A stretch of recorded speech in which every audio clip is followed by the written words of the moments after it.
بسم اللہ الرحمن الرحیم۔ السلام علیکم ورحمۃ اللہ وبرکاتہ۔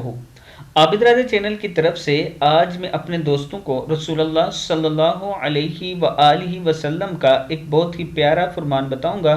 اس سے پہلے میں اپنے تمام دوستوں سے گزارش کروں گا کہ اس ویڈیو کو آپ نے آگے ضرور شیئر کرنا ہے۔ تو شروع کرتے ہیں۔ حضرت ابو ہریرہ رضی اللہ تعالی عنہ فرماتے ہیں کہ رسول اللہ صلی اللہ علیہ وآلہ وسلم نے فرمایا، اہل جہنم کے دو قسمیں ایسی ہیں جن کو دنیاوی زندگی میں نے خود نہیں دیکھا۔ ایک گروہ وہ ہے جس کے پاس گایوں کی دموں کی طرح سے کوڑے ہوں گے جن سے وہ لوگوں کو ماریں گے، اور دوسرا گروہ میں وہ عورتیں ہیں جو لباس پہنے ہوئے بھی ننگی ہوں گی، دوسروں کو گناہ پر مائل کرنے والی، خود مائل ہونے والی ہوں گی، ان کے سر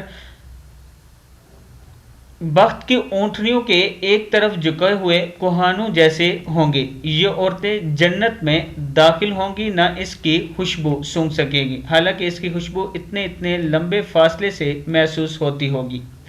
کتاب کا حوالہ یہ ہے، یعنی رسول اللہ صلی اللہ علیہ وآلہ وسلم نے فرمایا کہ جہنم کے دو گروہ ایسے ہیں جنہیں میں نے خود دنیاوی زندگی میں نہیں دیکھا۔ ایک گروہ وہ ہے جو گایوں کی دموں کی طرح سے ان کے پاس کوڑے ہوں گے اور وہ لوگوں کو مارتے پھریں گے، اور دوسرا گروہ وہ گروہ عورتوں کا ہے جو لباس پہنے ہوئے بھی ننگی ہوں گی، یعنی باریک لباس پہنیں گی، تنگ لباس پہنیں گی اور چھوٹا لباس پہنیں گی۔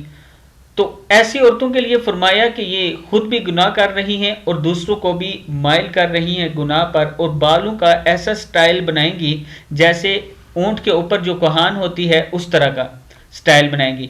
ان کے لیے آپ صلی اللہ علیہ وآلہ وسلم نے فرمایا کہ ایسی عورتیں جنت میں داخل نہیں ہو سکیں گی، داخل ہونا تو دور کی بات ہے، جنت کی خوشبو بھی نہیں سونگھ سکیں گی، حالانکہ جنت کی خوشبو جو ہوتی ہے وہ بہت دور سے آنا شروع ہو جاتی ہے۔ کتاب کا حوالہ یہ موجود ہے۔ اگر آپ میں سے کسی سے یہ گناہ سرزد ہو چکا ہے تو اللہ سے توبہ استغفار کر دیں، آج کے بعد یہ گناہ نہ کریں۔ توبہ کے دروازے ہر ٹائم کھلے رہتے ہیں، اور آج کے بعد یہ گناہ نہ کریں تو اللہ تعالیٰ آپ پر کرم فرمائے گا۔ السلام علیکم ورحمۃ اللہ وبرکاتہ۔